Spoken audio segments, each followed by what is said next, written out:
There's a man named Gary Hendricks who worked at a Chrysler plant in Detroit in 1985.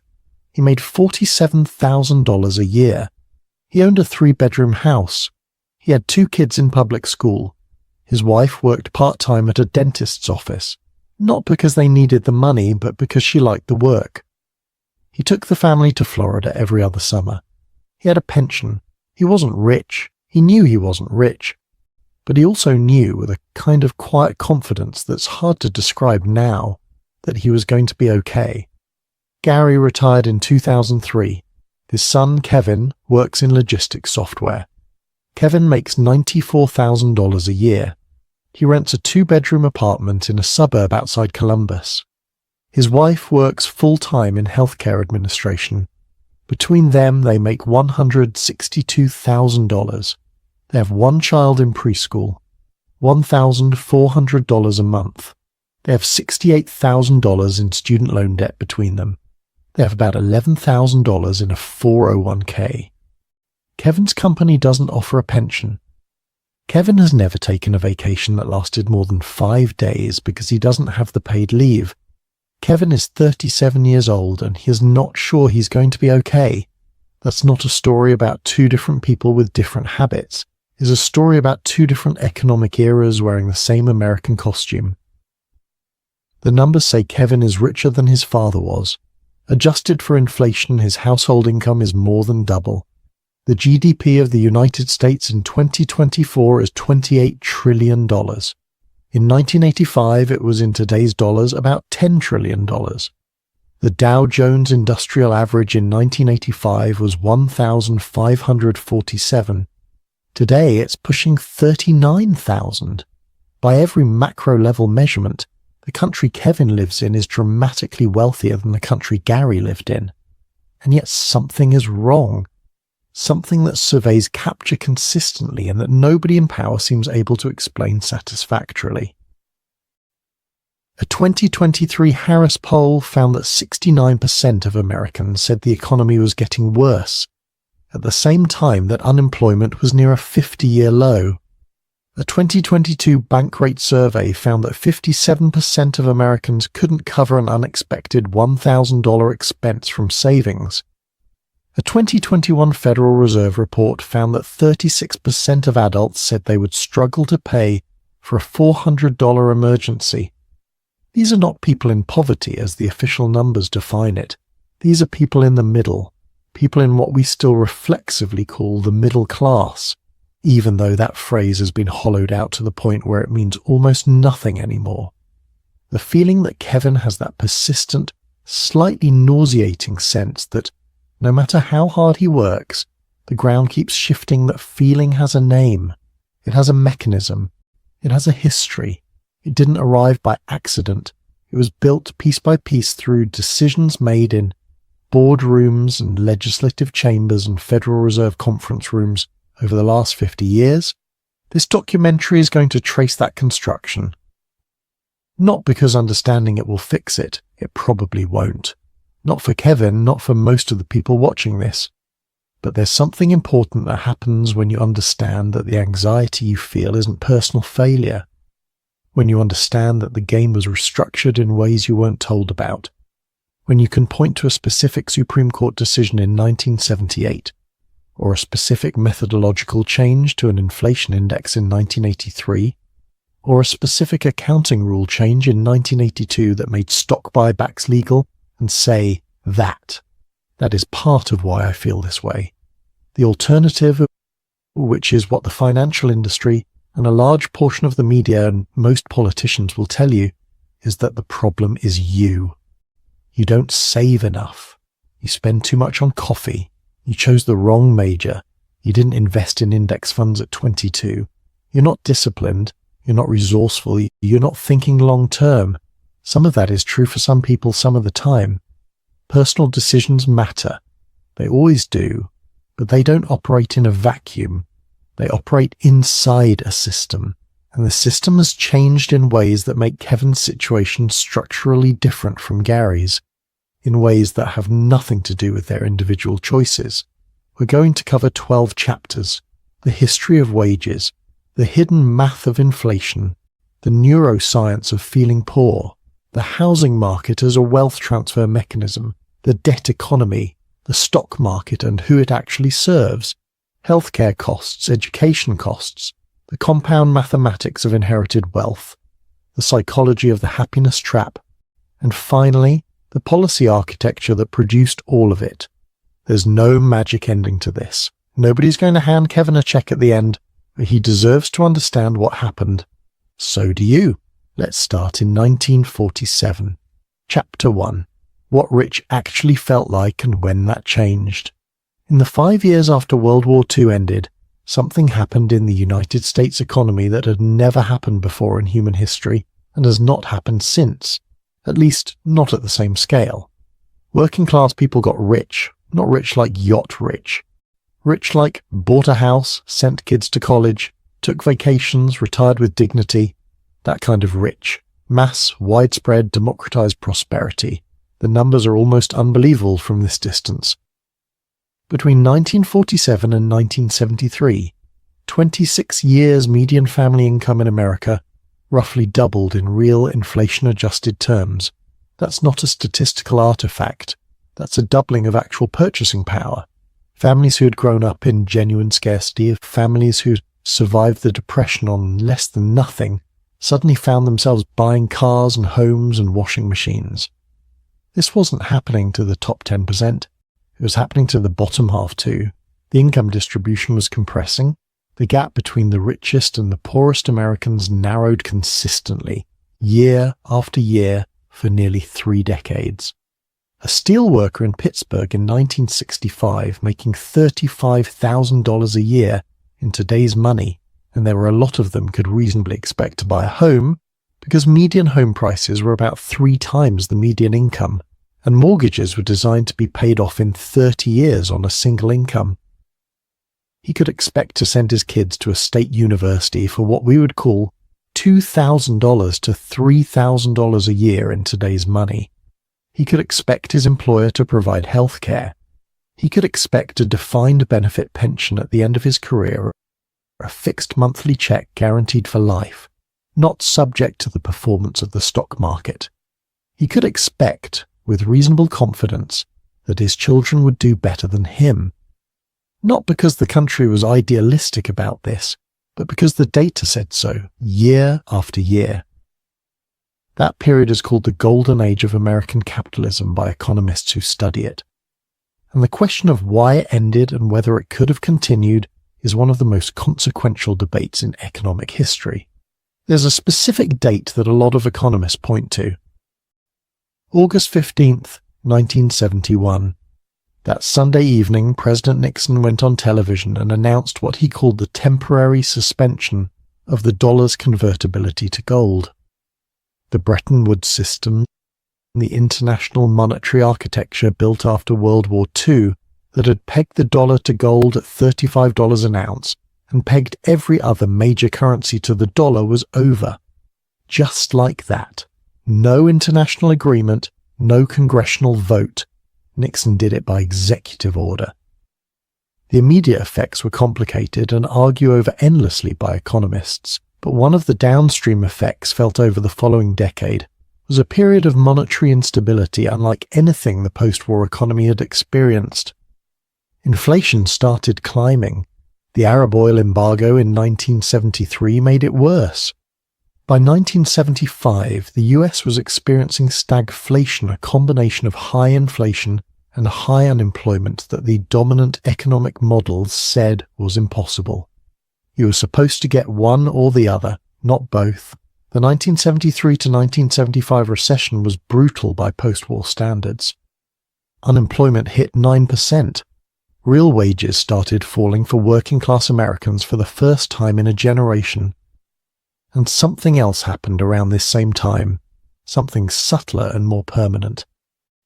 The link between productivity and wages broke. For nearly 3 decades, it had been one of the most reliable relationships in economics. When American workers produced more, when they got more efficient, made more stuff per hour of work, their wages went up proportionally. This wasn't automatic. It was the result of collective bargaining, of union contracts, of a political environment in which Labour had real power. But the relationship was consistent enough that economists treated it as a feature of advanced capitalism. After 1973, it stopped being consistent. Productivity kept growing slowly sometimes, more quickly in the tech boom of the 1990s, but generally upward. Wages for the bottom 80% of earners largely stopped growing in real terms. The surplus value that workers were creating was going somewhere else. Where it was going is a story for later chapters, but the disappearance of the link is the foundational fact of everything that follows. By 1977, the phrase middle-class squeeze appeared in a Newsweek article. The writers used it almost apologetically, as if they weren't quite sure they were describing something real. They were. They just didn't know yet how permanent it was going to be. Here's what people get wrong about this period. They assume that the Golden Age prosperity was the natural state of capitalism, and that the post-1973 squeeze was some kind of malfunction, but a strong case can be made that it was the reverse. The post-war boom required a very specific set of conditions, a world where the United States was the only major industrial economy that hadn't been bombed flat, where American manufacturing had no real competition, where labour was organised enough to demand its share, where the tax structure redistributed income downward with marginal rates above 90% on the highest incomes, and where the government was willing to spend heavily on infrastructure, education and research. When those conditions changed, when Germany and Japan rebuilt, when corporations figured out how to offshore manufacturing, when unions lost power, when tax policy shifted, the Golden Age ended. It wasn't natural, it was constructed, and it was unconstructed just as deliberately, through choices made by real people in real institutions. Your grandfather wasn't smarter with money than you are. He didn't have some superior capacity for thrift or patience or financial discipline. He had a pension, he had a union, he had a house in a neighbourhood where the property value could only go up because the city was growing. He had a college education paid for by the GI Bill. He had a healthcare system tied to stable full-time employment. He was in economic terms lucky, not personally, but structurally. Kevin, Gary's son, doesn't have those structures, and between 1947 and today, the median family income in real terms has grown by about 50%. The number is not zero.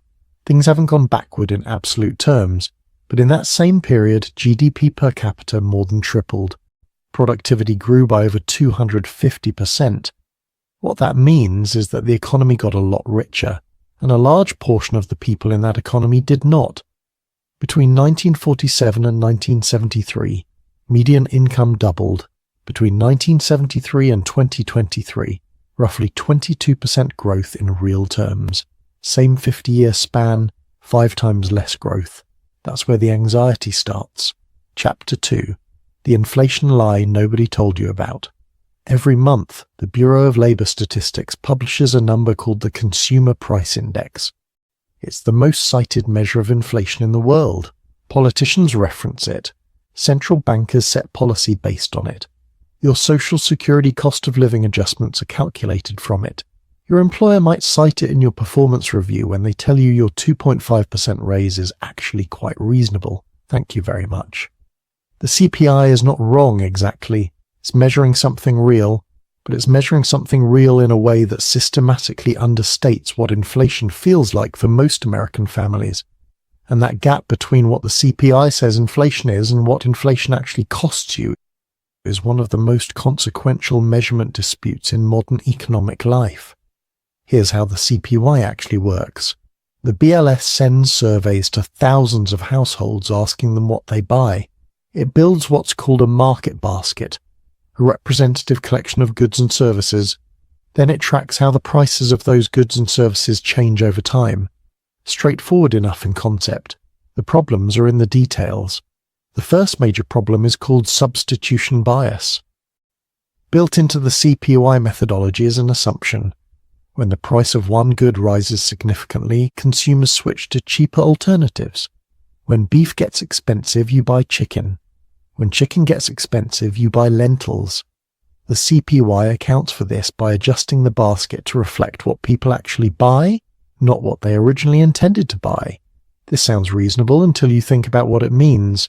If your preferred food becomes 40% more expensive and you respond by eating a cheaper food, the CPI says your cost of living hasn't increased much because you adapted, but your standard of living has decreased. You're not eating what you wanted to eat. The CPY has treated your downgrade as a neutral event. The second major problem is hedonic adjustment. Starting in the 1990s, the BLS began adjusting prices downward to account for improvements in product quality.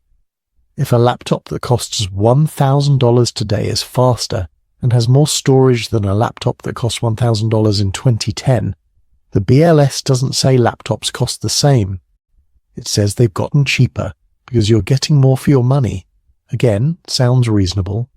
But in practice, hedonic adjustment consistently pushes measured inflation down, and it does so even for goods whose core function hasn't changed in any meaningful way. The laptop you use to check email is not meaningfully different from the laptop you used to check email in 2015, even if it runs faster. The third problem, and the biggest one, is housing.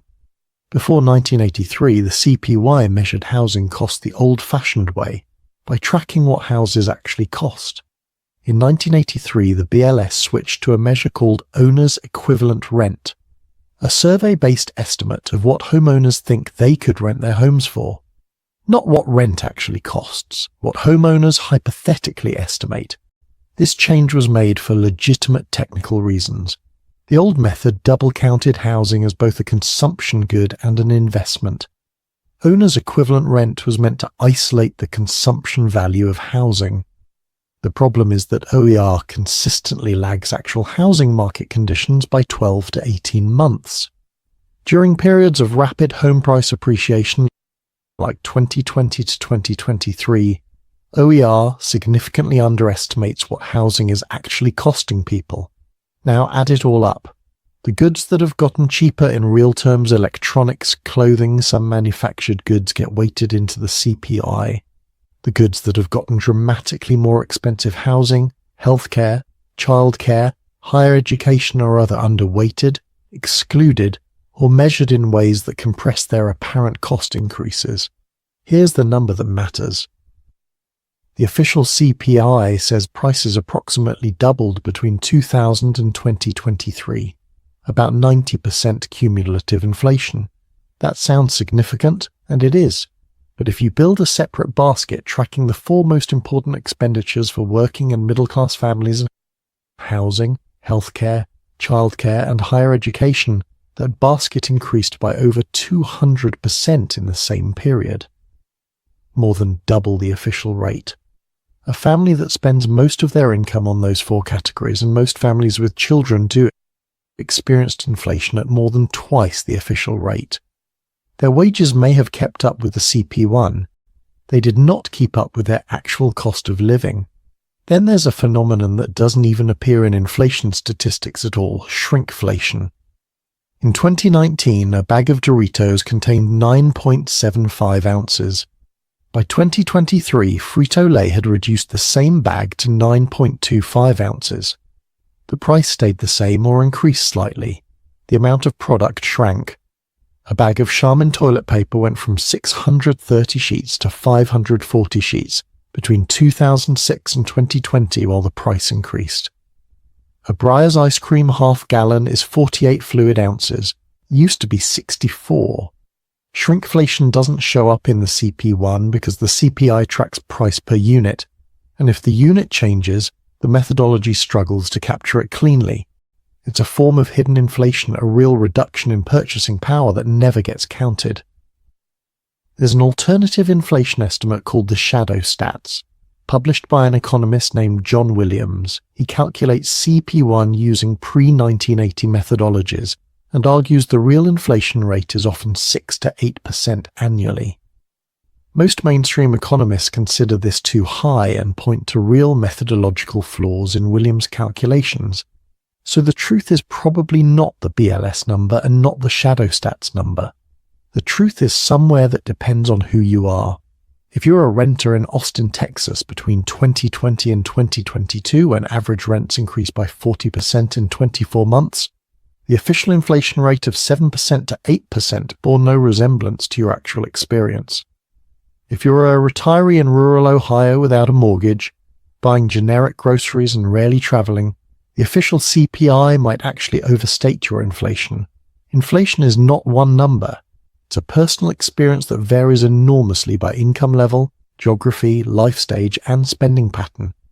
And the official number, the one that sets Social Security adjustments, guides Federal Reserve policy, and gives politicians talking points, is calibrated in ways that consistently understate the inflation experienced by the people most financially vulnerable to it. The bottom 40% of Americans spend a much higher proportion of their income on necessities, food, housing, utilities, transportation, than the top 40%. Prices for necessities have risen faster than prices for discretionary goods. So the actual inflation rate experienced by the bottom 40% is structurally higher than the actual inflation rate experienced by the top 40%. The CPY, which is a single number, obscures this entirely.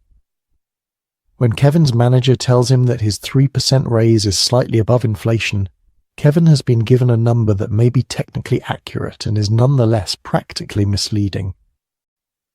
Chapter 3. Why your brain is wired to feel poor in a rich country. In 2005, two neuroscientists at Caltech named Ming Hsu and Colin Camera put people in fMR1 machines and showed them scenarios involving money, not just money, relative money. They showed subjects situations where they had a certain amount and then showed them other people who had more.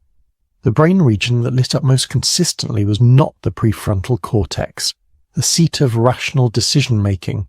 It was the ventral striatum and the insular regions deeply associated with social comparison, status, and a primitive kind of threat response. Seeing someone wealthier than yourself doesn't register in your brain as a neutral data point. It registers as a threat. This is a feature, not a bug. For most of human evolutionary history, relative status within your group directly determined your access to resources, mates, and safety.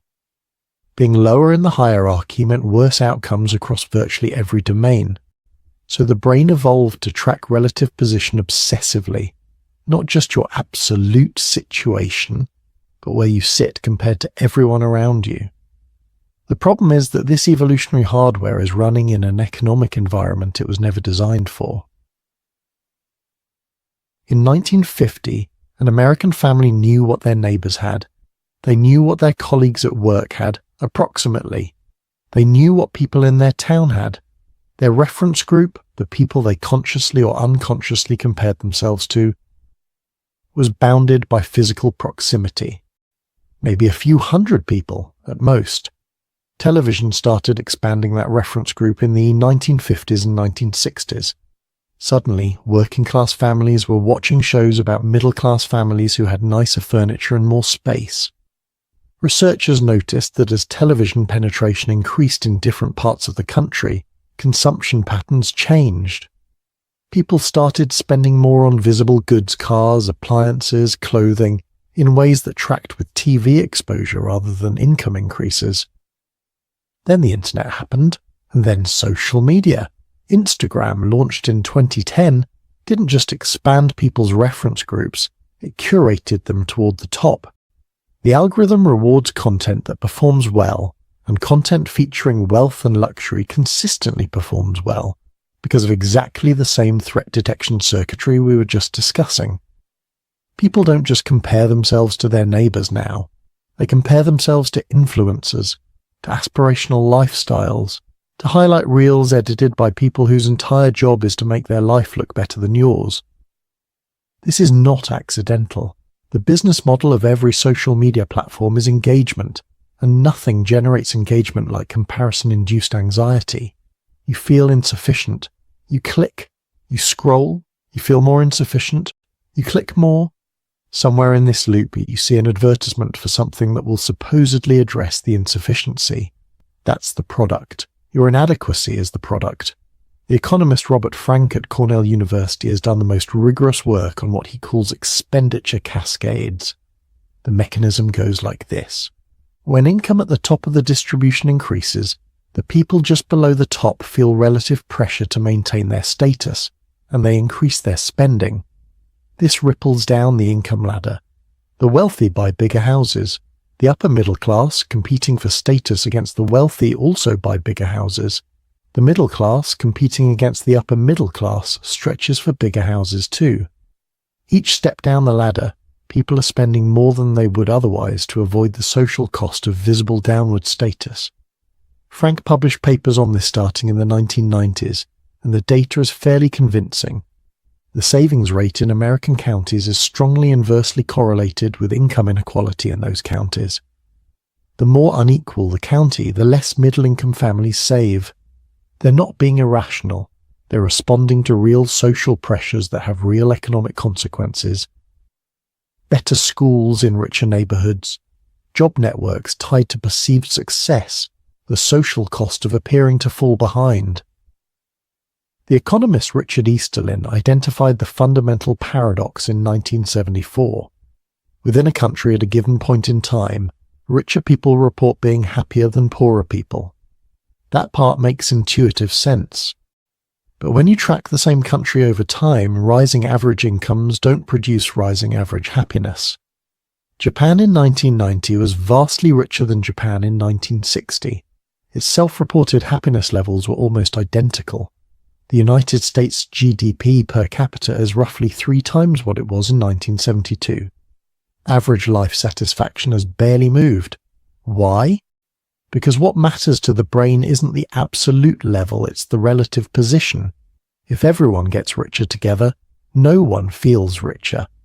The reference point shifts upward. You're back on the treadmill. Psychologists call this hedonic adaptation. Give someone a pay raise.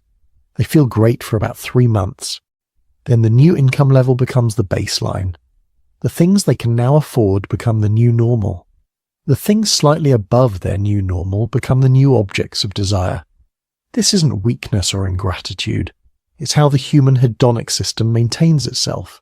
It's designed to prevent you from being permanently satisfied, because permanent satisfaction for most of evolutionary history meant you'd stopped working to acquire resources, and that would eventually kill you. The adaptation mechanism worked tolerably well for most of human history because the material world changed slowly. A farmer who got a good harvest felt good for a season, adapted, and worked for the next harvest. The treadmill ran at the pace people could manage, but in a modern consumer economy, the treadmill is motorized and someone else controls the speed. The advertising industry exists, in the most basic sense, to prevent hedonic adaptation from completing itself, to interrupt the process of becoming satisfied, to always be holding up something slightly better than what you have and attaching a vague emotional promise to it. Safety, beauty, status, love, freedom, that the product can never actually deliver but that the brain can never quite stop wanting. You're not irrational for responding to this. Your brain is doing exactly what billions of years of evolution trained it to do. The problem is that the environment has been deliberately engineered to exploit that training. A 2021 Pew Research study found that 45% of Americans earning over $75,000 a year, genuinely comfortable by any objective measure, described themselves as just getting by or finding it difficult to get by. Read that again. Nearly half of people earning above the median household income feel financially precarious. That's not bad budgeting. It's a population of people running a hedonic comparison engine in a social environment specifically designed to keep them feeling behind. And here's the cruelest part of the mechanism. The research by the psychologists Tim Kasser and Richard Ryan at the University of Rochester found that people who prioritize financial goals above other values, who make wealth accumulation a central life ambition, report lower well-being, more anxiety, more depression, and worse relationships than people who prioritize other goals. Not because money is bad, but because treating it as the primary measure of worth traps you in a game designed to be unwinnable. is not a personal flaw. It's what happens when evolutionary comparison machinery meets a system deliberately calibrated to maximize that machinery's activation. Understanding that doesn't make the feeling disappear, but it changes what the feeling means. Chapter 4. The Housing Trap: How the Most Important Asset Became a Weapon. The 30-year fixed-rate mortgage is so familiar that it's hard to remember that somebody invented it. It didn't exist before 1934. Before the Great Depression, mortgages were typically short-term, 3 to 5 years with a balloon payment at the end, requiring the borrower to refinance or pay off the full remaining balance. When the Depression hit and land values collapsed and banks stopped lending, millions of Americans couldn't refinance and lost their homes. The foreclosure wave was catastrophic. FDR's response included creating the Federal Housing Administration, which introduced the long-term self-amortizing mortgage. The government backed 30-year loan that spread repayment evenly across 3 decades. The logic was stability, predictable payments for homeowners, predictable cash flows for banks, a market for mortgages that wouldn't collapse overnight. It worked spectacularly. Homeownership rates climbed from about 44% in 1940 to 62% by 1960. The suburbs were built on this instrument. The post-war American dream, the house, the yard, the lawn, was financed into existence by a government mortgage guarantee program. For several decades, housing functioned the way it was supposed to. Homes were expensive relative to renting, but not insanely so. They were places to live that also happened to build equity. People bought homes in their late 20s, paid them off by their late 50s, and retired with the largest asset most families would ever hold. Then, starting roughly in the 1970s and accelerating dramatically in the 1990s and 2000s, housing stopped being primarily a place to live and started becoming primarily a financial asset. That shift from shelter to investment is at the root of one of the most acute economic problems facing working-age Americans today.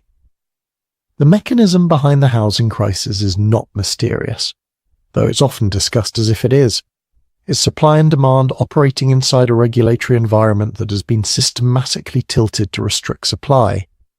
Zoning laws are the story nobody tells, but everybody lives inside. Single-family zoning, the rule that says certain land can only ever contain one detached house, was invented in 1916 in New York City and Berkeley, California, partly for the ostensibly neutral reason of separating residential areas from industrial ones, and partly, explicitly, in some cases, to prevent racial and class mixing. By the 1950s, most of American suburbia was zoned exclusively for single-family homes. By the 1970s, these rules were entrenched. What single-family zoning does economically is cap the number of housing units that can be built in the most desirable areas. If a city or suburb has a certain amount of desirable land, good schools, low crime, proximity to jobs, and that land is zoned exclusively for single-family homes, you can't add apartments, townhouses, or duplexes. The supply of homes in desirable areas is essentially fixed, and demand keeps growing. Fixed supply plus growing demand produces one outcome: rising prices. This is not a natural law of housing. It's the predictable consequence of a regulatory system that homeowners have been extraordinarily effective at maintaining, because rising home values benefit them. A homeowner who bought in 2005 and watched the value of their house double by 2023 has no rational self-interest in allowing more housing to be built in their neighborhood. More supply would moderate price appreciation, so they vote against it, show up at city council meetings against it, fund campaigns against it. The 2008 financial crisis added another layer. Between 2008 and 2012, roughly 3.8 million homes went through foreclosure in the United States. Millions of families lost their homes. And then something happened that wasn't part of the original script. Institutional investors, armed with cheap capital from the Federal Reserve's zero interest rate policy, bought enormous numbers of those foreclosed homes in bulk. Blackstone Group, the private equity firm, created a subsidiary called Invitation Homes and beginning in 2012 spent roughly $10 billion buying 80,000 single-family homes across the Sun Belt. It was the largest residential real estate investment in American history. American Residential Properties, Colony Capital, and a dozen other institutional investors followed with their own portfolios. By 2023, institutional investors owned approximately 3% of single-family rental homes nationally, which sounds small until you realize that 3% of the single-family rental market is about 600,000 homes. And in specific markets, particularly in Phoenix, Atlanta, Charlotte, and Tampa, institutional ownership was concentrated enough to have a measurable impact on both prices and rents. The research on whether institutional investors caused the housing crisis is genuinely contested. Most economists who have studied it carefully conclude that the fundamental problem is supply restriction, not institutional ownership. Blackstone didn't create the zoning laws, but Blackstone operating inside a restricted supply market accelerates the prices that restricted supply produces and turns what might have been owner-occupied homes into permanent rentals at market rates. Here is the mathematics of home ownership in 2024 in a typical American metro area. Median home price nationally, approximately $420,000. Down payment at 20%, $84,000. At a 7% interest rate where rates were for most of 2023 and 2024, the monthly principal and interest payment on a $336,000 mortgage is approximately $2,235. Add property taxes, national average about $280 per month, homeowners insurance, about $150 per month, and routine maintenance, conventionally estimated at 1% of home value per year or $350 per month. Total monthly housing cost, approximately $3,015. The median household income in the US is approximately $74,000. That's $6,167 a month before taxes. After federal income taxes, Social Security and Medicare, take-home pay is roughly $4,800 a month. The housing payment would be 63% of take-home pay. The traditional rule of thumb is that housing costs should not exceed 30% of gross income.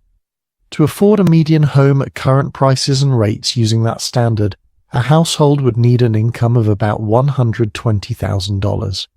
The median household income is $74,000.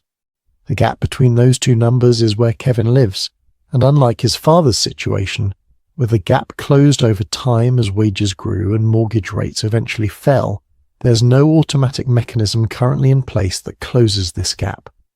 If wages stagnate and housing prices remain elevated, which is what happens when supply remains restricted, the gap compounds. Meanwhile, the people who already own homes are doing fine, more than fine. Between 2020 and 2022, the average American homeowner gained approximately $85,000 in home equity in 24 months. That's not income from working. It's wealth generated by owning an asset in a supply-restricted market. And it goes entirely to people who already own the asset. In 1970, a median-priced home cost about 3.5 times the median annual household income. By 2023, that ratio was 7.2. The escalator got twice as expensive. Nobody gave you a second salary to ride it. Chapter 5. The Death of the Paycheck, How Work Stopped Paying. On August 3, 1981, 11,400 air traffic controllers walked off the job. They were federal employees represented by PATCO, the Professional Air Traffic Controllers Organization. They were demanding a 32-hour work week, better pay, and improved working conditions. The Reagan administration gave them 48 hours to return to work. They didn't. Reagan fired every single one of them, permanently. Nothing about this was inevitable. Previous administrations had negotiated with striking federal employees. Reagan chose not to. and the message that choice sent to every private employer in America was received clearly. The balance of power between labor and capital had shifted. You could push back against workers, you could win. Union density in the private sector had been declining slowly since the mid-1950s, from a peak of about 35% in 1955 to around 22% in 1980. After 1981, the decline accelerated. Today, private sector union membership is 6%. 1 in 16 private sector workers belongs to a union. This matters because unions are the mechanism by which workers collectively bargain their share of productivity gains. Without them, individual workers negotiate alone against employers who have dramatically more information, more legal resources, and more alternatives. The natural result of that imbalance, which is visible in 40 years of wage data, is that workers get less. The relationship between the fall of unions and the stagnation of wages is not just theoretical. Economists Lawrence Katz and Alan Kruger estimated that the decline in union density between 1979 and 2016 explains roughly 10 to 15% of the growth in wage inequality over that period. That's not all of it, but it's not nothing either. It's the equivalent of several $100s a year for millions of workers gone into the air because there's no one left at the table to negotiate for them. The changes to the structure of work compounded the union decline. Starting in the 1970s and accelerating through the 1980s and 1990s, large corporations began a process that the economist David Weil calls the fissuring of the workplace. The idea is simple.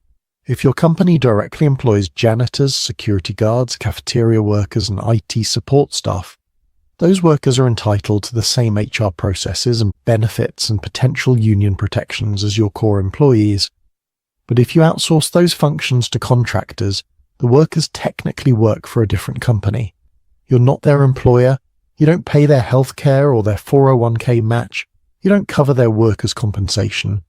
You're just a customer of the company that employs them. Weil documented this at major corporations throughout the economy. Hotels that once directly employed housekeepers now contract with cleaning companies. Banks that once directly employed security staff now contract with security firms. Chicken processing plants that once directly employed their workers now use labor brokers. In each case, the result is the same. The workers at the bottom of the chain earn less, have worse benefits, and have less recourse when something goes wrong. This is not illegal. This is business optimization. And it's one of the major reasons that productivity growth, which genuinely continued after 1973, even if slower, didn't translate into wage growth for the bottom half of workers. The surplus went to shareholders of the core company. The workers who actually produced the output were one or two contractual layers removed from the entity capturing the value. Then came the gig economy, which took the fissured workplace to its logical conclusion. Uber drivers are not Uber employees, they're independent contractors. DoorDash couriers are not DoorDash employees. Amazon Flex drivers are not Amazon employees. As independent contractors, they don't receive minimum wage guarantees, overtime pay, unemployment insurance, workers' compensation, employer contributions to Social Security, or healthcare benefits. They supply their own vehicles, their own gas, and their own insurance. They bear all the downside risk. Uber captures the upside. The companies describe this as flexibility, and there is genuine flexibility in being able to set your own hours. But flexibility without economic security is just insecurity with better PR. A driver who makes $22 an hour gross but nets $12 after vehicle costs, gas, self-employment tax, and uninsured risk has a different financial situation from a W-2 employee at $18 an hour with health insurance and a 401k match. The headline number misleads. In 2003, Elizabeth Warren, then a Harvard law professor, not a senator, co-wrote a book with her daughter Amelia Warren Tyagi called The Two-Income Trap. The argument was both simple and devastating. Between the 1960s and the early 2000s, the number of two-income families roughly doubled. You'd expect this to have made families dramatically richer. It largely didn't. Why? Because when two incomes became the norm rather than the exception, the costs of essential goods rose to absorb them. Home prices in good school districts and families with children choose where to live largely based on school quality priced in the second income. Childcare costs, which became necessary once both parents worked, absorbed a substantial portion of the second income. Health insurance, increasingly uncovered by employers, took more. The family that once survived on one income now required two incomes to buy the same house in the same neighborhood and send their kids to the same school. The second income didn't improve their standard of living. It became a prerequisite for maintaining it. And then, the trap. With both partners working, families had eliminated their safety margin. If one partner lost a job or became ill, the family had no income cushion to fall back on. The one-income family of the 1950s, if the breadwinner lost their job, could send the non-working spouse to find work. That option no longer existed. Families were running at maximum capacity with no reserve. There's also the issue of wage theft, which is both the most common property crime in America and the least discussed. The Economic Policy Institute estimated that in the 10 most populous states alone, workers lose approximately $8 billion annually to minimum wage violations, workers being paid less than the legal minimum. This number doesn't include off-the-clock work, tip theft, or improper deductions. The total annual wage theft in the United States likely exceeds $50 billion. For context, all robberies, burglaries, larcenies, and auto thefts combined cost Americans approximately $15 billion annually. Wage theft is prosecuted at a fraction of the rate of conventional theft. It doesn't carry criminal penalties in most states. The mechanism for enforcement filing a complaint with the Department of Labor, waiting months or years for adjudication, is designed in a way that makes it impractical for a minimum wage worker to pursue. If the federal minimum wage had kept pace with productivity growth since 1968, the year it hit its highest real value, it would be approximately $24 an hour today. It is $7.25. That gap, $16.75 an hour, is not an accident of nature. It's the accumulated result of 50 years of policy decisions about whose labor is worth what. Chapter 6. The Debt Machine. How America Borrowed Its Way into Feeling Normal. In 1958, Bank of America mailed 60,000 unsolicited credit cards to residents of Fresno, California. The Bank America, which would eventually become Visa, was a novel thing at the time. Not the idea of credit, which was ancient, but the idea of a universal, portable, revolving line of credit that could be used at virtually any merchant for any purpose. Before this, if you wanted to buy something on credit, you typically made an arrangement directly with the merchant, or you got a loan from a bank for a specific purpose. The credit card was something different. It was credit that could follow you anywhere. That was the pitch. The reality was more complicated. The early credit card industry was chaotic. Banks lost money. Fraud was rampant. The interest rate model hadn't been worked out, and there was a fundamental legal problem: usury laws. Most states had laws limiting the interest rate that lenders could charge. In New York, the limit was 18% in the early 1970s. For a credit card business to be profitable at scale, it needed to be able to charge higher rates to compensate for default risk. State usury laws got in the way. In 1978, a case called Marquette National Bank of Minneapolis versus First of Omaha Service Corporation reached the Supreme Court. The question was, if a bank is chartered in a state with high usury limits, South Dakota, say, which had eliminated its rate cap, but lending to customers in a state with low usury limits like Minnesota, which state's law applies?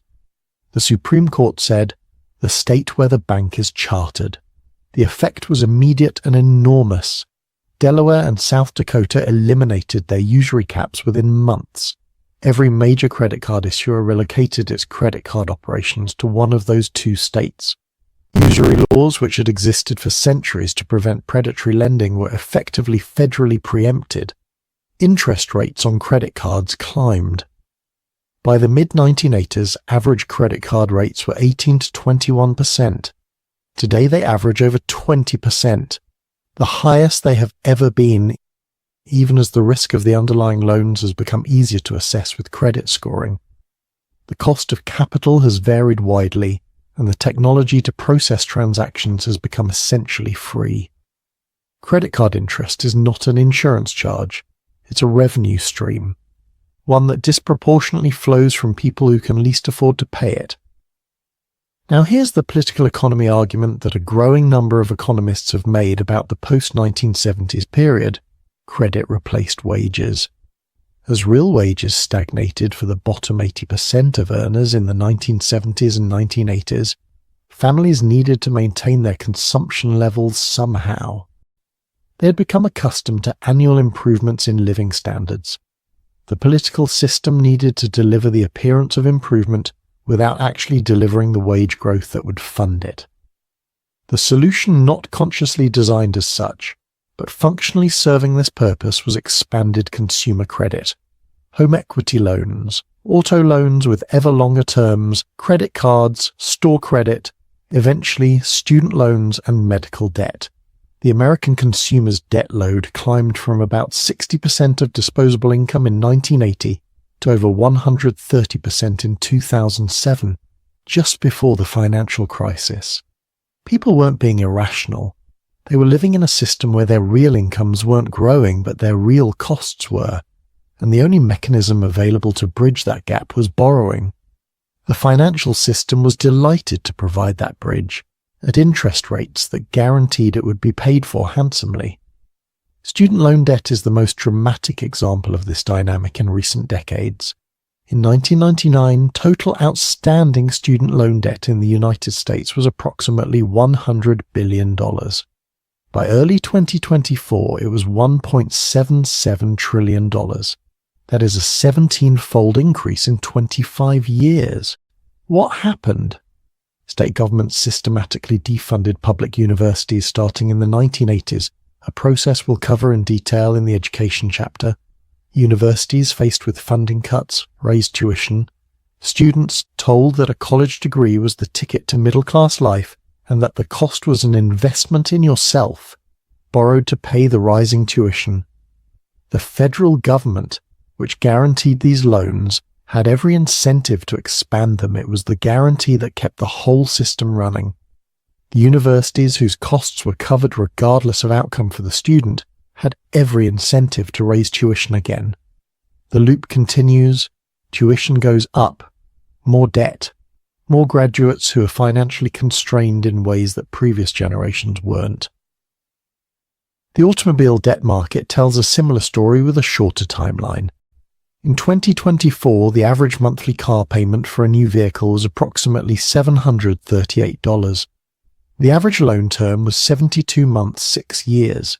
The average interest rate was about 7% for buyers with good credit and much higher for subprime borrowers. Let's do the math. A $40,000 car financed at 7% for 72 months cost the buyer approximately $52,600 total. That's $12,600 in interest. For a transportation appliance that will depreciate to roughly $15,000 to $18,000 by the time the loan is paid off. The buyer is paying $52,600 for something worth $15,000 at the end. The financial intermediary capturing the $12,600 gap is not a villain. It's just extracting the price of providing capital to someone who doesn't have it. But the scale of this across 280 million licensed drivers is extraordinary. Then there's medical debt. A 2022 KFF analysis estimated that approximately 100 million Americans carry some amount of medical debt. The total outstanding medical debt in the United States was approximately $220 billion. Medical debt is, in every meaningful sense, involuntary debt incurred because someone got sick, not because they chose to borrow. It's also, by definition, debt incurred at a moment of maximum vulnerability, when a person is least equipped to negotiate, shop around, or decline. The household savings rate captures the cumulative effect of all of this. In the 1950s and 1960s, American households saved about 10 to 12% of their disposable income. By 2005, the savings rate briefly went negative. Americans were, in aggregate, spending more than they earned, bridging the gap with debt. After the financial crisis, it climbed back up as people paid down debt. By 2023, it sat at 3.6%, well below what's needed to fund retirement, emergency reserves, or major purchases without additional borrowing. $500 a month in credit card debt at 24% AP. The current average credit card rate for people carrying balances costs you $6,000 a year in interest. Over 10 years, if you're paying minimum payments, that $500 original balance will have cost you approximately $3,500 in interest, while the principal barely moved. This is the arithmetic of financial poverty. You're not spending money on things you need. You're paying rent on money you already spent, at a rate set in a 1978 Supreme Court decision. Total U.S. consumer debt reached $17.3 trillion in the fourth quarter of 2023. The U.S. federal debt is often described as a crisis. The consumer debt crisis is mentioned less often. It's the same thing. It's the gap between what people earn and what their lives cost, filled with borrowed money at someone else's profit margin. Chapter 7. The stock market is not the economy, and the economy is not you. When any president wants to tell you the economy is doing well, they point to the stock market. When a news anchor leads a segment on economic health, the graphic behind them shows a stock ticker going up. The implicit assumption, so baked into public discourse that it rarely gets stated explicitly, is that the stock market and the economy are the same thing, and that what's good for the market is good for you. Both of these assumptions are wrong. The stock market is a mechanism for pricing the ownership shares of a subset of the economy, specifically the approximately 4,000 to 5,000 companies large enough to list publicly on US exchanges. These companies are not representative of the overall economy. They are, by definition, the largest and most financially successful companies. They are also the companies that have proven to be most adept at retaining profits through automation, global supply chains, favorable tax treatment, and market power rather than distributing them to workers. The S&P 500 has returned roughly 10% annually on average over the last 50 years, before inflation. That's a spectacular number. It's the number that financial advisors use to justify just invest in index funds as universal advice. But here's who benefits from those returns. The top 10% of American households by wealth own 93% of all stocks directly and through retirement accounts. The bottom 50% of households own approximately 1% of the stock market. A 10% annual return on an asset class you don't own is for you a zero. The Federal Reserve's response to the 2008 financial crisis introduced a new dynamic that made this distributional issue more acute.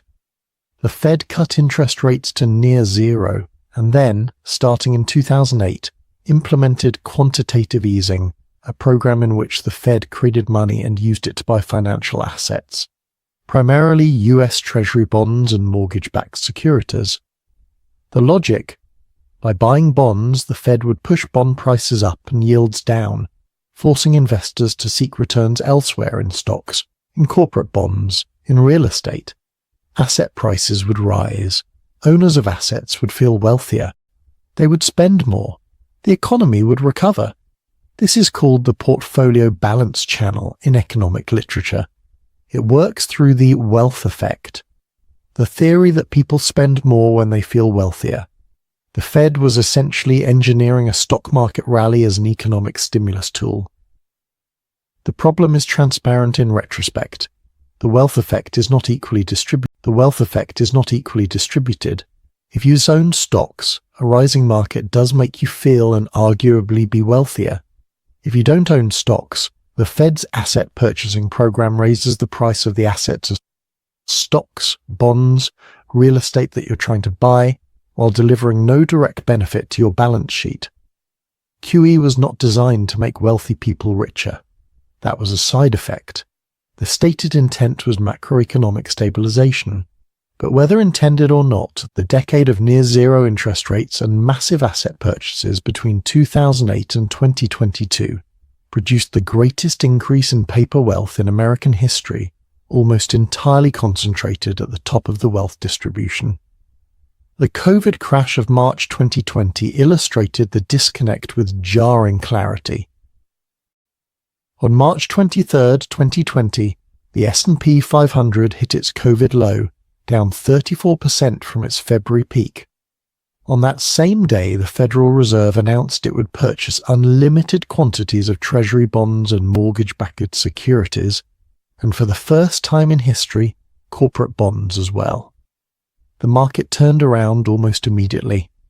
The S&P 500 recovered its losses in 33 trading days, the fastest recovery from a crash of that magnitude in market history.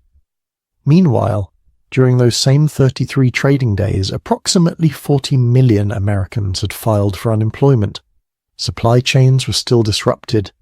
Millions of small businesses were closed, many permanently. Restaurants, gyms, nail salons, childcare centers, none of them had recovered in 33 days. Many haven't fully recovered yet. The stock market V-shaped recovery was real. The economic recovery for most people was considerably slower, lumpier, and more painful. Now, go further back. The corporate stock buyback story.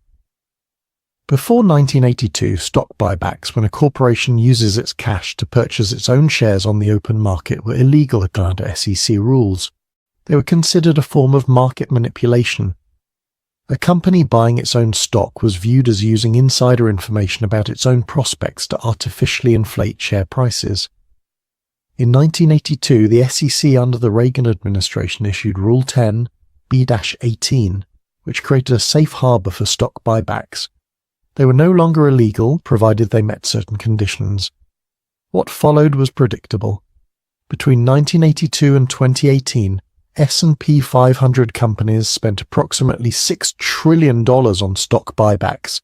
In 2018 alone, companies spent $806 billion buying back their own shares. In 2023, buybacks totaled approximately $789 billion. Here's what buybacks do. They reduce the number of shares outstanding, which increases earnings per share, even without any improvement in actual business performance. They directly benefit shareholders, particularly executives, whose compensation is typically stock-based, and who therefore profit immediately from an EPS increase.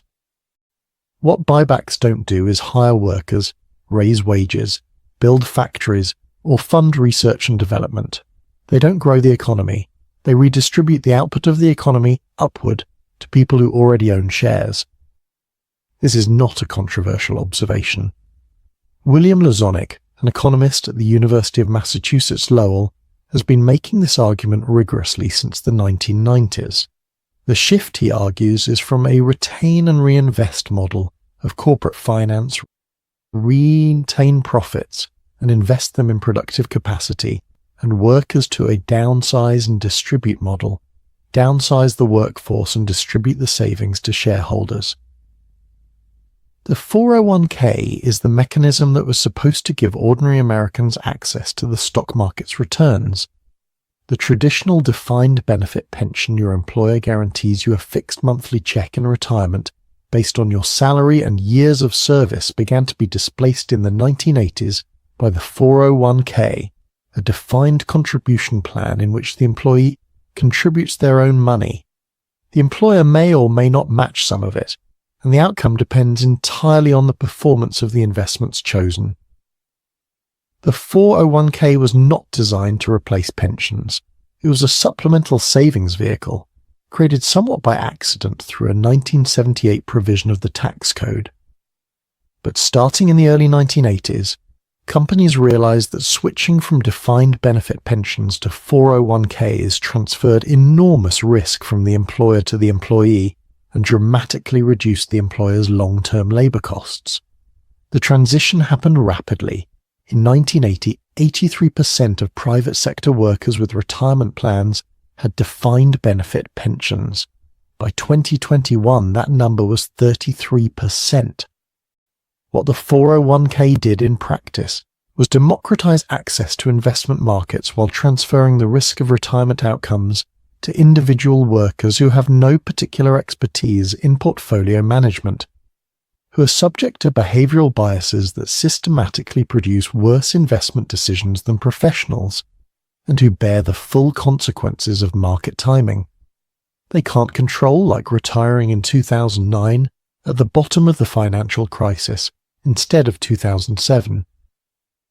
The median 401k balance for Americans approaching retirement aged 55 to 64 was approximately $89,000 in 2022. That will generate at a 4% annual withdrawal rate about $3,560 a year, per year.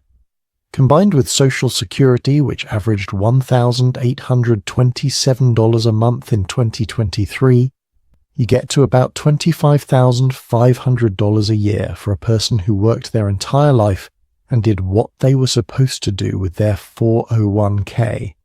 Chapter 8. Healthcare, the invisible tax that ate your raise.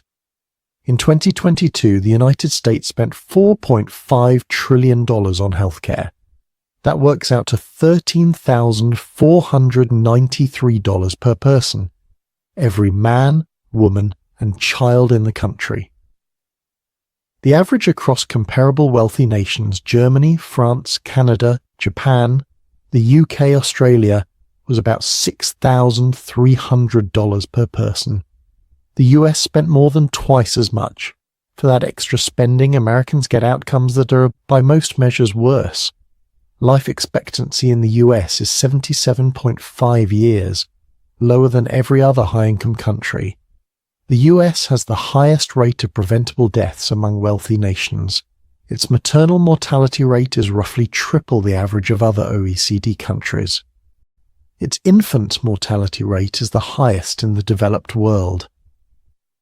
This is the most expensive healthcare system in human history, and it produces mediocre health outcomes by international comparison.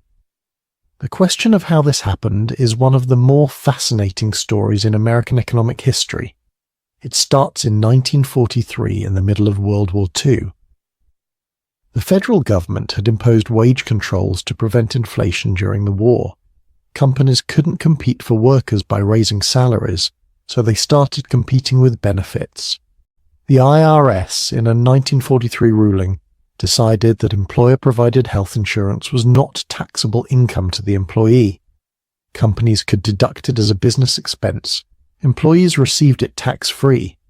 This tax treatment created a massive implicit subsidy for employer-provided health insurance. By the time the war ended and wage controls were lifted, employer-based insurance had become entrenched. Rather than moving to some other system, the US kept the wartime improvisation and built its entire healthcare financing architecture around it. This matters for why US healthcare is so expensive. When your employer pays for your health insurance, or more accurately, when part of your compensation takes the form of health insurance rather than wages, you receive a service whose cost you don't directly experience. You see the copay, you see the deductible. You don't see the full premium, which may be $15,000 to $25,000 a year for family coverage. And because you don't see the full price, you don't behave like a price-conscious consumer. Neither do your doctors, whose payment comes from insurers through a billing system of extraordinary complexity that rewards volume of services over health outcomes. Healthcare pricing in the United States is not set by markets in any meaningful sense. It's set by negotiations between hospitals, insurance companies, pharmaceutical companies, pharmacy benefit managers, and the federal government, each of which is maximizing its own revenue in ways that have nothing to do with the cost of delivering care. An MRI in Germany costs approximately $400, in France about $350. In the United States, the same scan at the same quality costs between $1,000 and $5,000, depending on who's paying and what negotiated rates apply. There's no cost of labour explanation for most of this gap.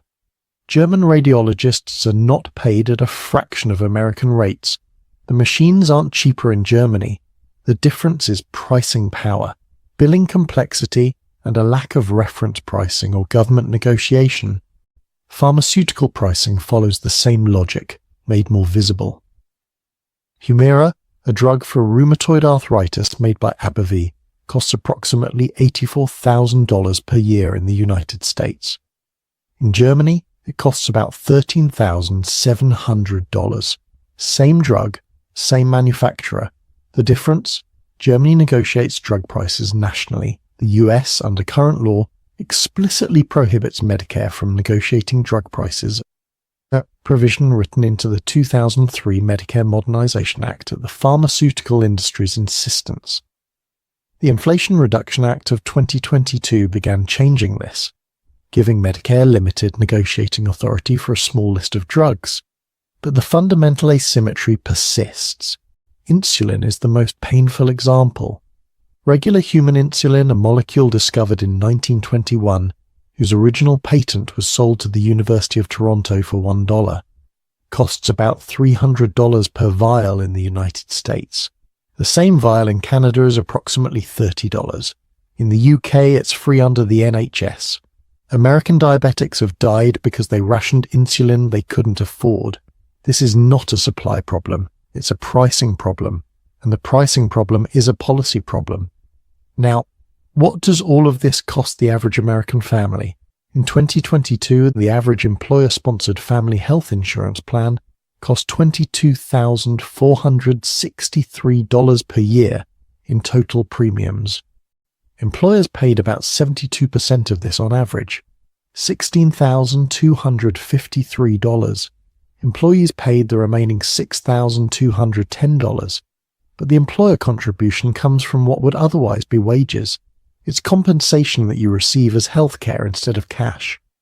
Add the employee premium, $6,210, the average deductible for employer plans, $1,992, the average out-of-pocket costs beyond deductibles, approximately $2,000 for a family with any health events, and you get roughly $10,000 to $12,000 in direct healthcare costs per year for a family with employer coverage.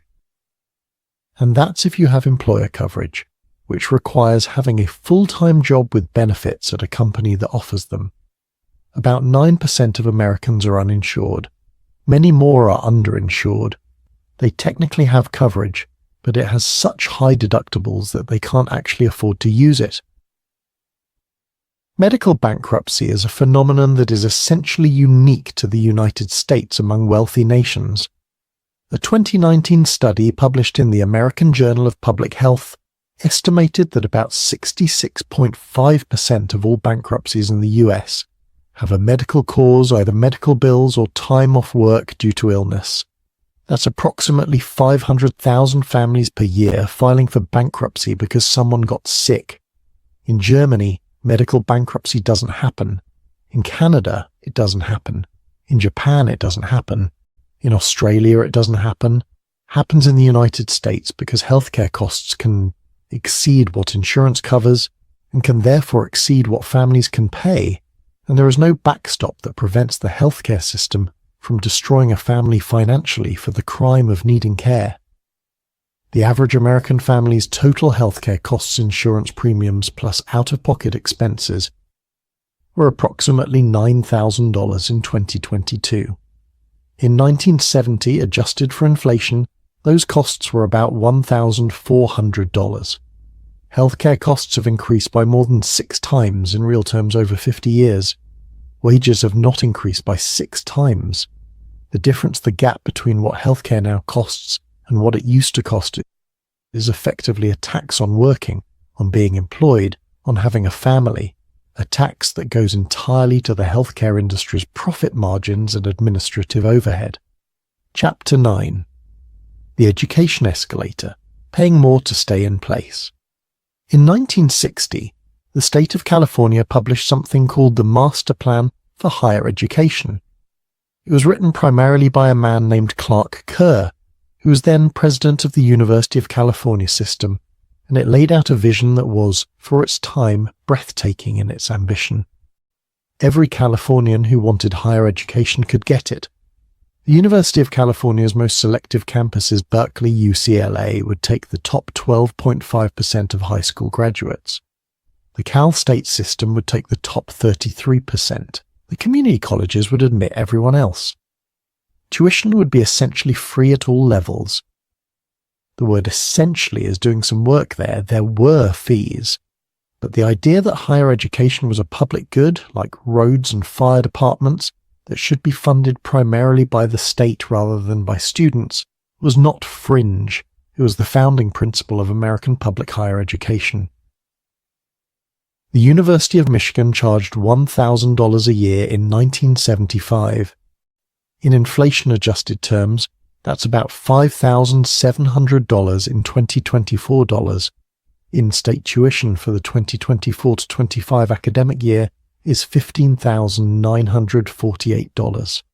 Real tuition has nearly tripled, and Michigan is still considered a relative bargain in the public university world. What happened?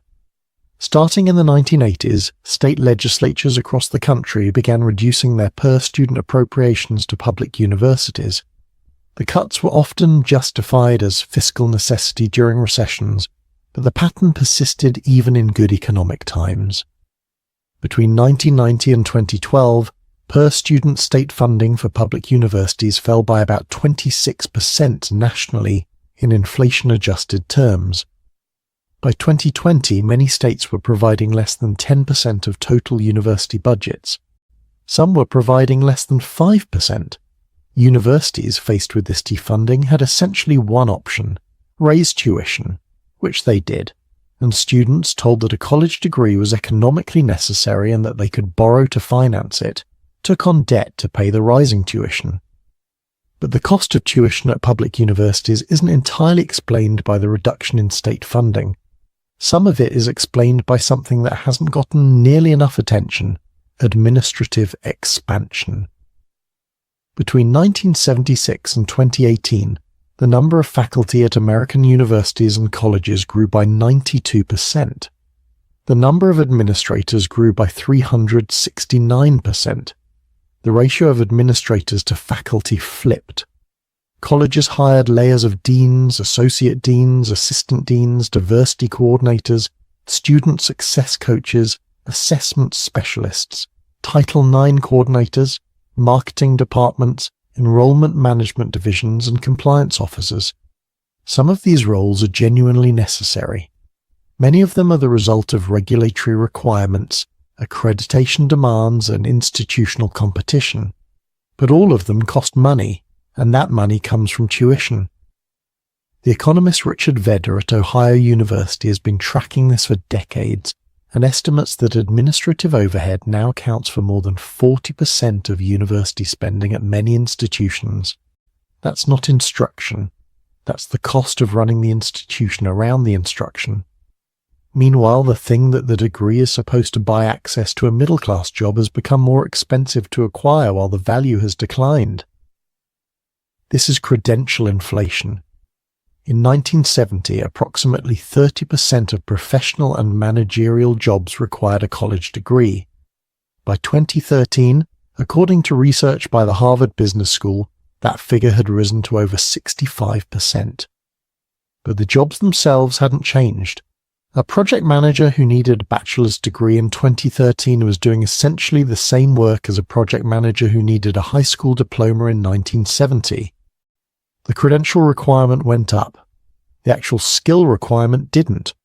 What this means is that getting a college degree is no longer a way to differentiate yourself in the labor market. It's a way to stay on the field. Not having a degree disqualifies you from a wider range of jobs than it used to. Having one doesn't get you more than it used to. You're paying more for a credential that grants you access to the same opportunities the previous generation got for less money or no money. For-profit colleges made this explicit in the most predatory possible way. Between 2000 and 2015, for-profit colleges companies like the University of Phoenix, ITT Technical Institute, and Corinthian colleges grew explosively. They targeted their marketing at working-class and lower-income people, first-generation college students, veterans, and others who had been underserved by traditional higher education. They promised career-ready skills and flexible online learning. They charged tuition comparable to elite private universities. And they paid their admission staff on commission. The more students they enrolled, the more the recruiters earned a practice that the Department of Education eventually banned. The outcomes for students at for-profit colleges were markedly worse than at comparable public or non-profit institutions.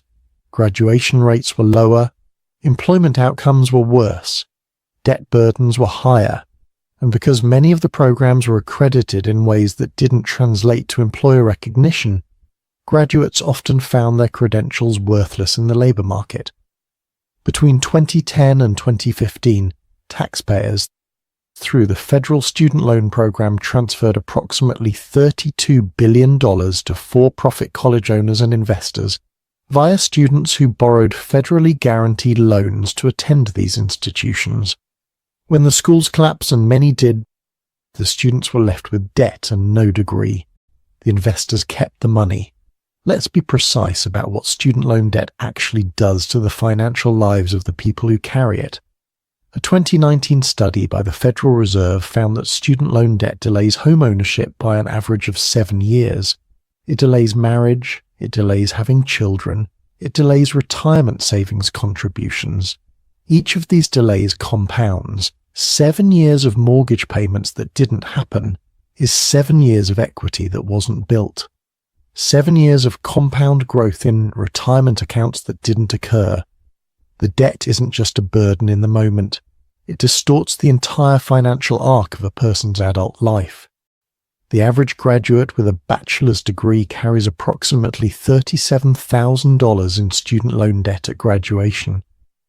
In 1993, adjusted for inflation, it was about $8,200. The graduate who finished college 30 years ago started their adult financial life with a much smaller anchor. And in an economy where the anchor is attached to a compounding interest rate, a few $1,000s difference at age 22 can mean hundreds of thousands of dollars difference by age 60. Chapter 10. The Wealth Gap That Compounds, Why the Rich Get Richer While You Sleep. In 2014, a French economist named Thomas Piketty published a 700-page book called Capital in the 21st Century. It became the best-selling economics book in the history of the Harvard University Press, which is not typically what happens with 700-page books full of equations. The reason it resonated was a single, elegant, frightening observation that he'd spent his career building a quantitative case for. In almost every period of modern capitalism, except for the disruptions of the two world wars and the Great Depression, the rate of return on capital, the profit from owning things, exceeds the rate of economic growth. Piketty abbreviated this as R greater than G. Return exceeds growth. What does this mean in practice? If the economy grows at 2% a year and capital returns 5% a year, then wealth compounds faster than the overall economy expands. The people who own capital stocks, real estate, bonds, businesses, get richer at a faster rate than the economy creates new income. Over time, the share of total income going to capital owners grows. The share going to everyone else, workers, shrinks. This isn't a moral argument. It's a mathematical observation about how compound returns work. A person who inherits $1 million at 25 and earns a 5% real return on it will have $7 million by 65 without doing any work. A person who earns $75,000 a year and saves 10% of it extraordinary discipline will accumulate about $600,000 by 65. The mathematics of starting wealth advantage compound relentlessly. Now apply this at scale. $100,000 invested in the S&P 500 in January 1990 was worth approximately $2.8 million by January 2024. That's a 28-fold increase, entirely from compound returns with dividends reinvested. No work, no expertise, just having the $100,000 in 1990 and leaving it alone. Most families don't have $100,000 in investable assets. The median American household had net worth of about $121,700 in 2019, according to the Federal Reserve, and that's median net worth, including home equity. The median financial wealth investable assets excluding housing is substantially lower. The majority of American families don't have meaningful stock market exposure. They have a job, maybe a car, and if they're lucky, some equity in a home. The people who do have significant financial assets have seen those assets compound at rates that simply cannot be matched by working, and the tax system is structured to facilitate this. Capital gains profits from selling stocks, real estate, or other assets held more than 1 year are taxed at a maximum federal rate of 20%. Labor income wages is taxed at rates up to 37% at the federal level, plus Social Security and Medicare taxes of 15.3%, split between employer and employee.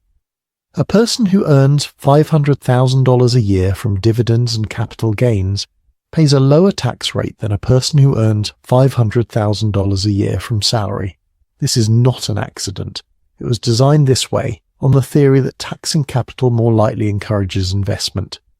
The stepped-up basis rule takes this further. When someone dies and leaves appreciated assets to their heirs, the heirs receive those assets at their current market value for tax purposes.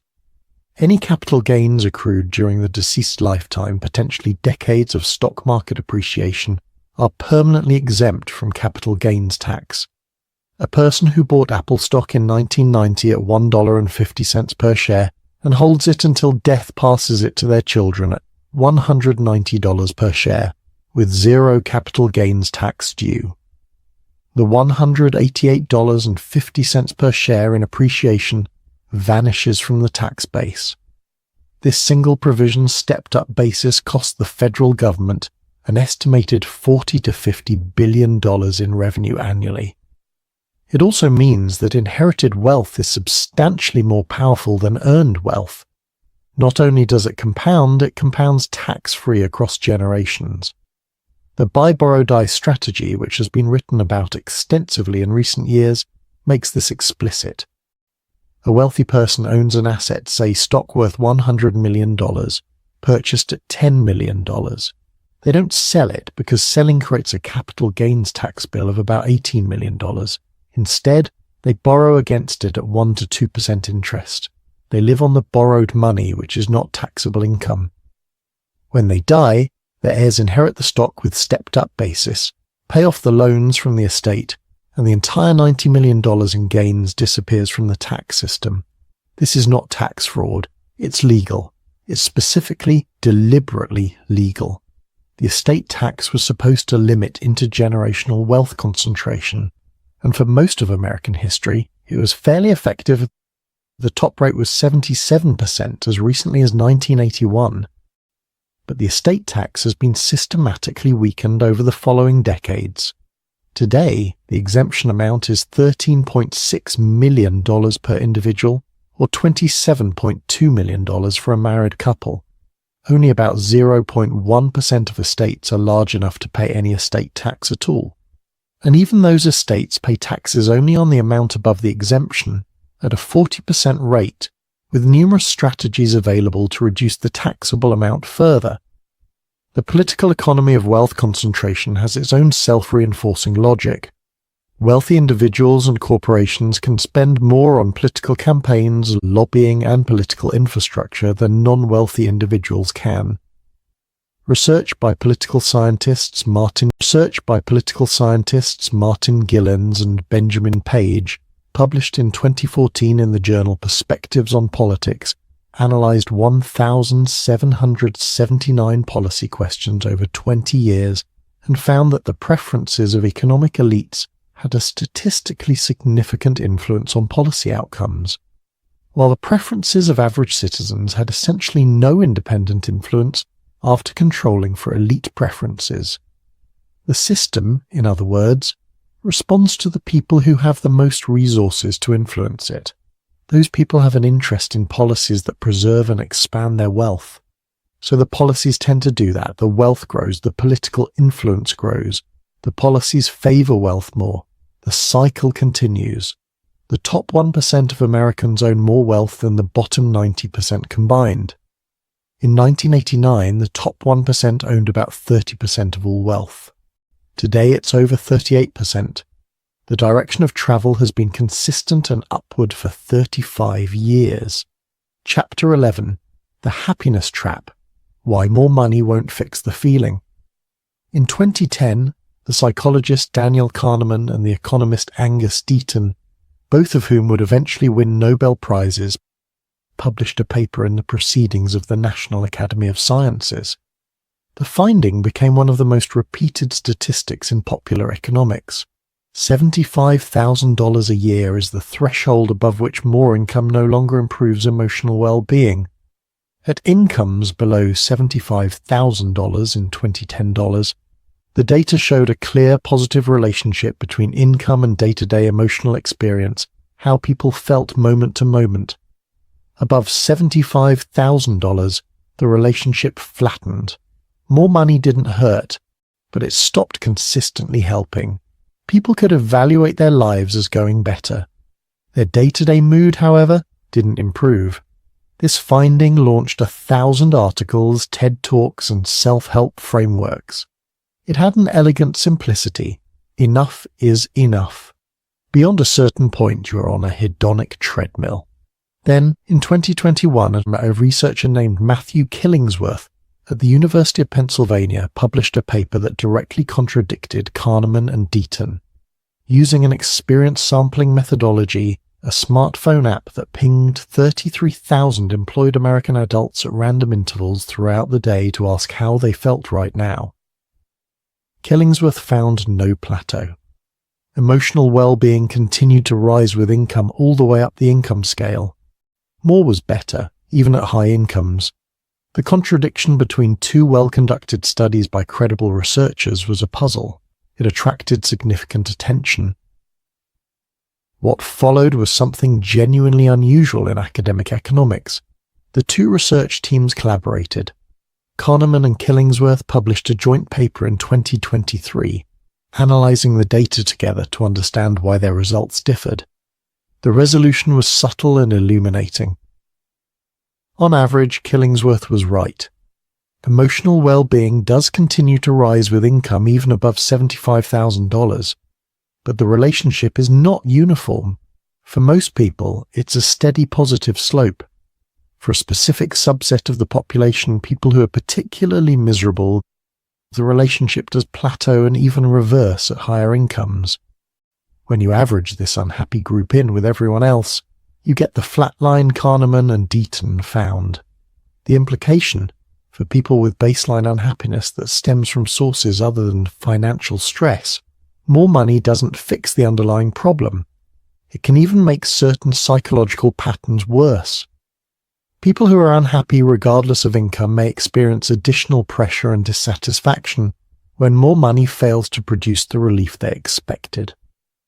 What most people who pursue income are actually seeking is not more money per se. It's two related but distinct things: financial security protection from catastrophic risk and financial freedom autonomy over how they spend their time. These are achievable at different income levels for different people, and more money beyond either threshold produces diminishing returns on the specific thing people wanted.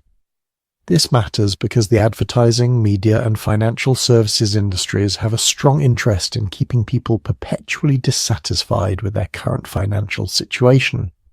Not because of a conspiracy, but because dissatisfied people are better customers. They buy more, they take on more debt, they chase more products, they respond to more financial services pitches. The consumption treadmill is not maintained by accident, it's engineered.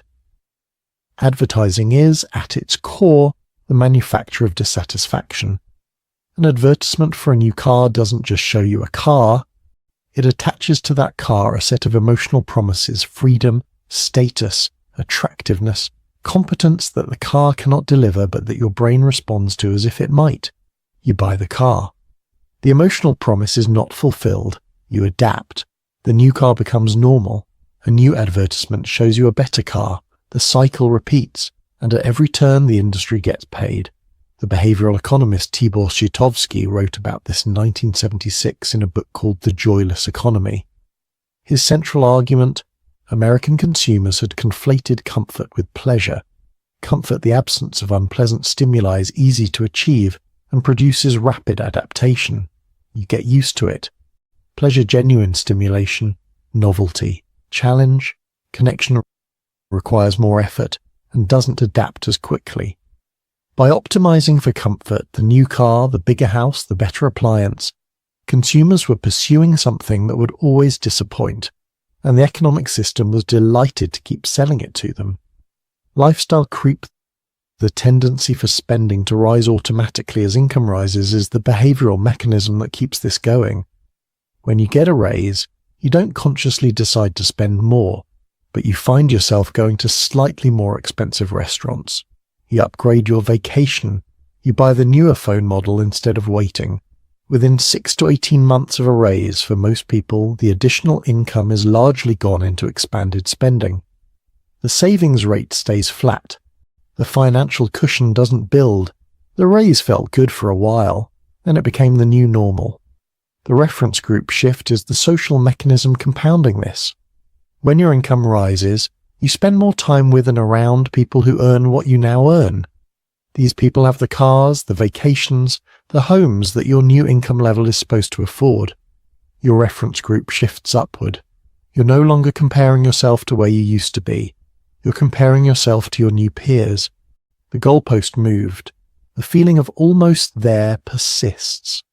A 2023 Gallup poll found that 57% of Americans described their financial situation as only fair or poor.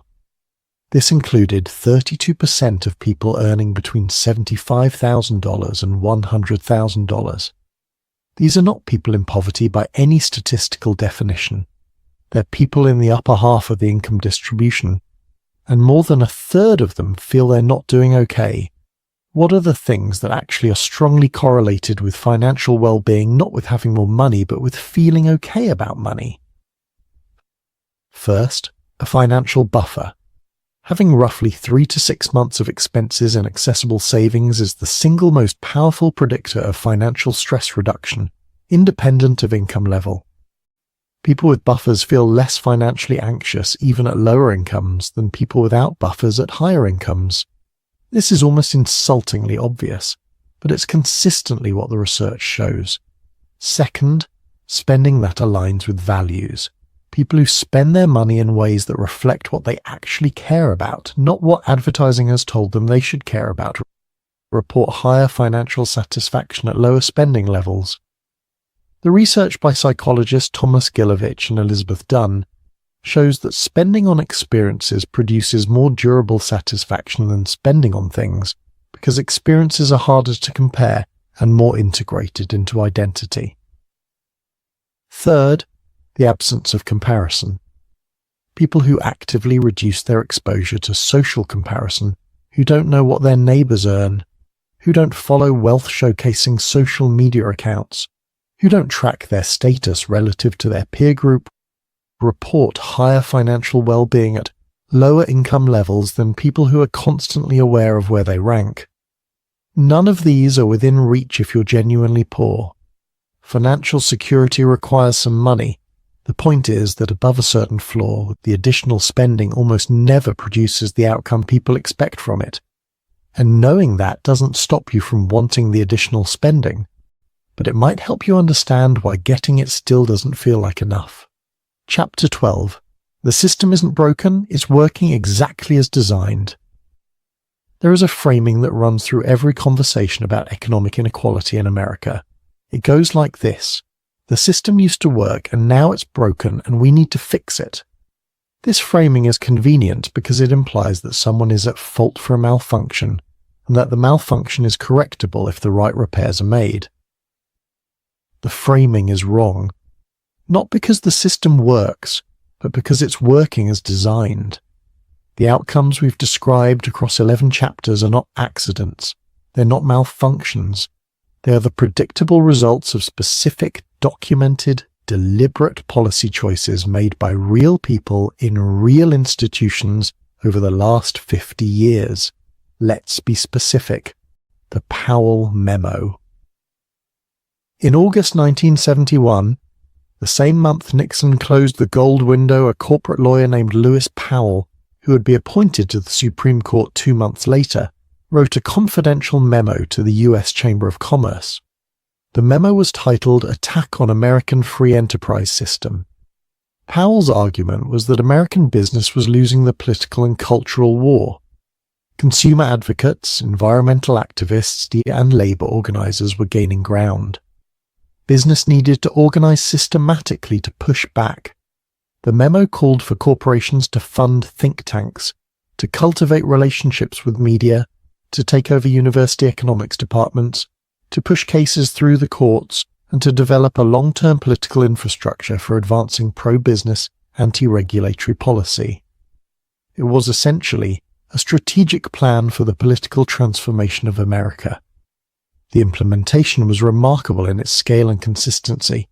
The Heritage Foundation was founded in 1973, the Cato Institute in 1977, the American Legislative Exchange Council, which drafts pro-business model legislation for state legislatures, in 1973, the Federalist Society, which built a pipeline of conservative judges in 1982. These organizations, funded by wealthy donors and corporations, built the intellectual and political infrastructure that produced the Reagan tax cuts, the deregulation of financial markets, the weakening of antitrust enforcement, and much of the policy landscape we've been describing. The 1981 Reagan tax cuts reduced the top marginal income tax rate from 70% to 50% and then to 28% in 1986. The corporate tax rate was reduced from 46% to 34%. These were the largest tax cuts in American peacetime history. The explicit theory supply-side economics, or trickle-down, as its critics called it, was that reducing taxes on high earners and corporations would stimulate investment, which would produce growth, which would benefit everyone. The actual result, studied extensively in the subsequent decades, was that tax revenues fell in the short term, requiring large deficit spending, inequality increased substantially, and the benefits of growth in the 1980s were concentrated at the top of the income distribution. Economists studying the effects of the Reagan tax cuts have found mixed effects on growth and uniformly regressive distributional effects. The rich got richer. The promised trickle downward was largely absent. The Gramm-Leach-Bliley Act of 1999 repealed the Glass-Steagall Act's separation of commercial and investment banking, which had been in place since 1933. The repeal allowed banks to combine deposit-taking with speculative investment activities. The financial crisis of 2008, which cost the global economy an estimated $22 trillion in lost output, was at least partly enabled by the deregulation that occurred in the preceding decade. The 2017 Tax Cuts and Jobs Act reduced the corporate tax rate from 35% to 21% and cut taxes for high earners in several ways. The distributional analysis by the Tax Policy Center found that the largest benefits, measured as percentage income increase, went to the top 1% and especially the top 0.1%. These are not hidden, they're public record. The argument for each of them, at the time, was that they would produce broad economic benefits. The evidence evaluated after the fact consistently shows that they produce narrow benefits, concentrated at the top. Now here's the critique that deserves acknowledgement before we move on. The argument that everything bad in the economy is the result of deliberate right-wing policy is too simple. Globalization raised living standards in developing countries, and the same trade policies that pushed American manufacturing wages down enabled hundreds of millions of people in China, Vietnam, and Mexico to escape poverty. Deregulation of some industries, like airlines and telecommunications, did produce genuine consumer benefits. The technology economy, which has generated enormous inequality at the top, has also genuinely enriched daily life in ways that are hard to assign a dollar value to. This is messy, and the clean narrative of villain and victim doesn't fully survive contact with the data. But the core point holds. The specific policy choices of the last 50 years on taxes, on labour regulation, on financial regulation, on housing, on healthcare, on education, have systematically favoured capital over labour and concentrated wealth upward. And those choices were made by people responding to political pressures, which were shaped by political spending, which was funded by people who benefited from the outcomes. The individual financial literacy movement, the idea that the solution to economic precarity is teaching poor people to budget better, invest earlier, and spend less on lattes is perhaps the most effective distraction in modern economic discourse. Not because financial literacy is bad. Learning to manage money is genuinely useful. But a Rand Corporation study found that financial literacy education increases savings by roughly 0.1%, not 1%, not 10%, 0.1%. The financial literacy industry, a multi-billion-dollar market of books, courses, podcasts, and coaching programs, profits handsomely from convincing people that the reason they feel financially insecure is personal failure rather than structural conditions. It's not. Or rather, it's not primarily. A family trying to afford housing, healthcare, childcare, and student loan payments on a median income in 2024 is not in trouble because they don't have the right budgeting app. Other countries made different policy choices and got different outcomes. Germany's co-determination model requires companies above a certain size to include worker representatives on their boards of directors. German workers have a structural voice in how their employers allocate profit. German wage inequality is substantially lower than American wage inequality. German manufacturing workers earn wages and benefits comparable to American manufacturing workers, while German products compete globally. Denmark's flexicurity model combines relatively easy hiring and firing with generous unemployment benefits and active labour market support, retraining, placement assistance, living wages while between jobs. Danish workers are not protected from job loss, but are protected from economic devastation from job loss. The result? Labour market mobility that is arguably higher than in the US, combined with economic security that is dramatically higher. Canada pays about 60% of what the US pays for healthcare per capita and covers everyone. Not because Canadian healthcare is secretly awful. Canadian health outcomes are better than American outcomes on most measures, but because the Canadian government negotiates drug prices, controls hospital budgets, and doesn't allow the degree of administrative overhead that characterizes the American system. Singapore's Central Provident Fund mandates that both employers and employees contribute to retirement and healthcare savings accounts, with the employer contribution running about 17% of wages.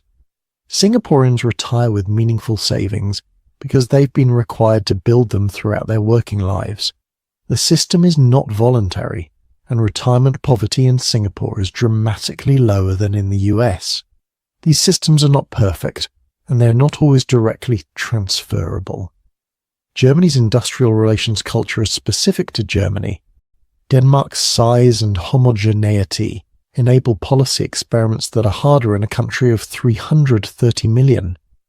But they established that the American outcomes are not the only possible outcomes from a capitalist market economy. They are the outcomes of the specific choices the US made. Economists across the ideological spectrum have identified 3 policies that would meaningfully reduce wealth concentration and financial insecurity without obviously destroying economic growth: a more progressive tax on capital gains, including the elimination of stepped-up basis, substantially increased public investment in housing supply, and some form of universal catastrophic healthcare coverage to eliminate medical bankruptcy.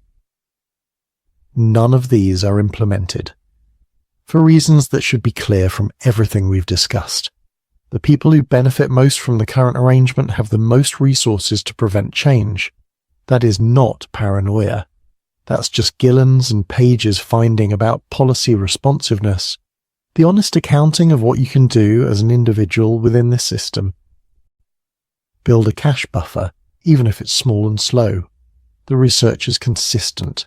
Even $2,000 in accessible savings dramatically reduces financial stress and prevents expensive credit card borrowing in emergencies. Start there, before the 401k contribution, before anything else. Understand the actual terms of every debt you carry. The most financially destructive thing in most households is not spending. It's the interest rate on the debt servicing the spending. A credit card at 24% APR is a financial emergency. Paying it off is the highest guaranteed return available to you. Housing.